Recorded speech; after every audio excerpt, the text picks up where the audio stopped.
Hello everyone, this is a question paper of class 4th Hindi.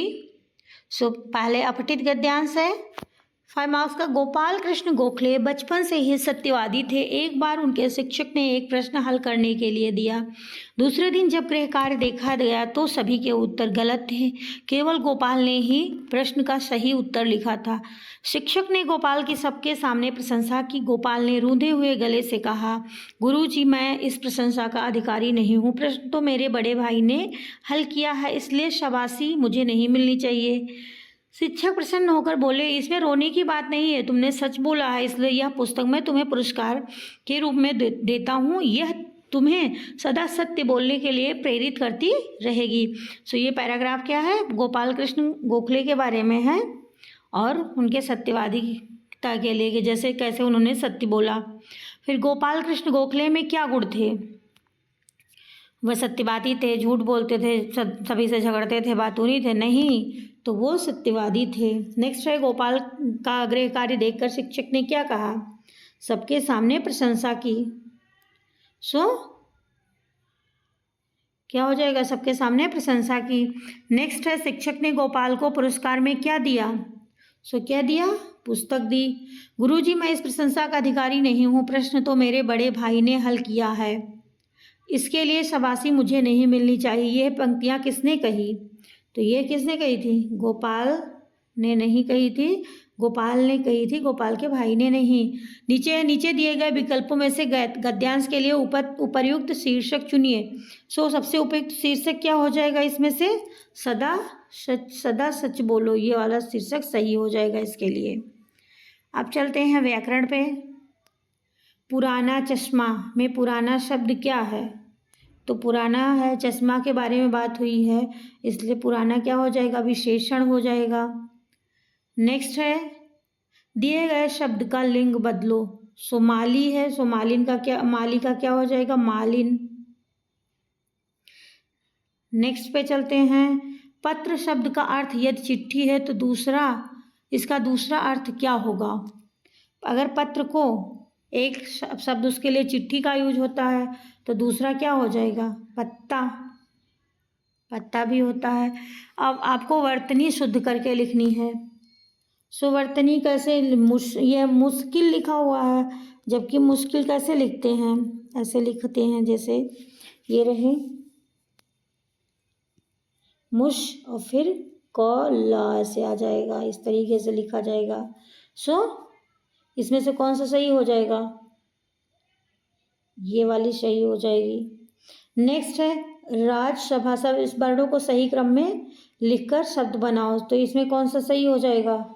राजसभा, राजसभा। ये देखो। अब चलो लास्ट अगले क्वेश्चन पे चलते हैं। अति लघु उत्तरीय प्रश्न। किन्हीं दो चीज़ों के नाम बताओ जिन्हें बोलते और घोलते हैं। तो बिलोते हैं मतलब बिलोते हैं। तो दही को बिलोया जाता है और घोलते हैं चीनी, नमक। नेक्स्ट है, आपके आसपास कुछ ऐसे लोग होंगे जो बोल नहीं सकते। आप उन्हें किस तरह से अपनी बात समझाएंगे? अगर कोई सुन नहीं सकता तो उसको इशारों से समझाएंगे। नेक्स्ट है, एक पड़क्कू बड़े तेज थे। ये आपको बताना है। बताओ ये लोग क्या गढ़ते हैं? सुनार क्या गढ़ता है? सोना। कुम्हार क्या गढ़ता है? मिट्टी का बर्तन। आप कौन सा काम खूब मन से करना चाहते हो? जैसे पढ़क्कू का अर्थ है बहुत पढ़ने लिखने वाला, जिसके आधार पर आप अपने लिए भी पढ़क्कू जैसा कोई शब्द सोचो। आपको जो अच्छा लगता है वो आप अपने लिए सोचकर लिखो। राहत की सांस लेने का अर्थ क्या है? राहत की सांस लेने का अर्थ है मतलब निश्चिंत हो जाना, आराम से सोना। किन्हीं 4 पंछियों के नाम लिखे जिनके सिर पर कलगी होती है। तो आपको 4 पंछियों के नाम लिखना जिनके सिर पर कलगी, जैसे मोर की होती है, मुर्गी की होती है। ऐसे 2 आपको और सोच करके लिखना है। कबाड़ी क्या क्या सामान खरीदते हैं? तो आपने कबाड़ी को देखा ही होगा, पुराने अखबार, पेपर किताबें, कापियाँ, लोहा, प्लास्टिक जो जो खरीदते हैं वो आपको ऐसे लिख देना कॉमा कर करके। दूध से बनने वाली किन्हीं 4 चीज़ों के नाम लिखो। तो दूध से बनी हुई 4 चीज़ों के नाम लिखना जो आपने खाई हों, जैसे कि पनीर खाई होंगी, दही खाया होगा, मिठाइयाँ हो गई, सो आपको लिख देना है। नीचे दिए गए चित्र का नाम पता करो और लिखो इनमें कौन से ईंधन का इस्तेमाल किया जाता है। तो इसमें कौन सा, ये मिट्टी का चूल्हा है तो मिट्टी के चूल्हे में लकड़ी का, कोयले का, गोबर के, उपले का, इन सब का यूज किया जाता है। अलग अलग प्रकार की दालों के नाम लिखिए। अब दाल का नाम लिखना है, जैसे कि आप कौन सी दाल खाना पसंद करते हो।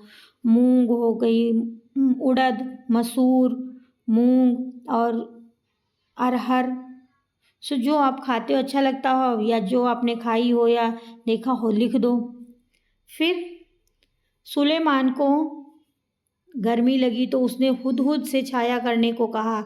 जब आपको गर्मी लगती है तो आप क्या करते हैं? जब आपको गर्मी लगती है तो आप क्या करते हैं? अभी तो पंखे के नीचे बैठ जाते हैं। इस तरीके से ठंडा पानी से नहाते हैं, ठंडा पानी पीते हैं, ठंडा शरबत पीते हैं। इस तरीके से आपको अपने हिसाब से लिख देना है। फिर नेक्स्ट क्वेश्चन पे चलते हैं। गांधी जी के बारे में 2 पंक्तियां लिखनी है। गांधी जी सत्यवादी थे, अहिंसा के विरोधी थे, तो आपको ऐसे लिख देना है। वो सब हमेशा सत्य बोलते थे। जो भी आपने सुना हो या पढ़ा हो बुक में, उस हिसाब से लिख देना है। फिर कविता कौन शरारती जीव ने बहुत सारी चीज़ों को कुतरा। अब आप बताइए कि किन किन चीज़ों को कुतरा जा सकता है। तो कपड़ा, कागज, जूता, चप्पल आदि जो भी आप लिख सकते हो।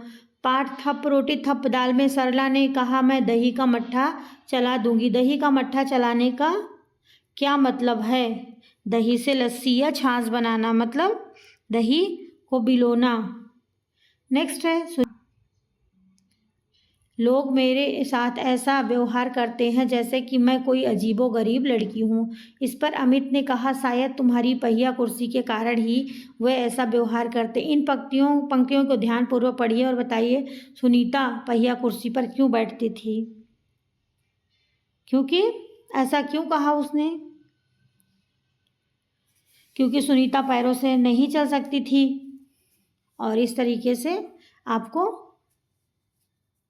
लिख देना है, आपने जो चैप्टर में पढ़ा होगा इस हिसाब से।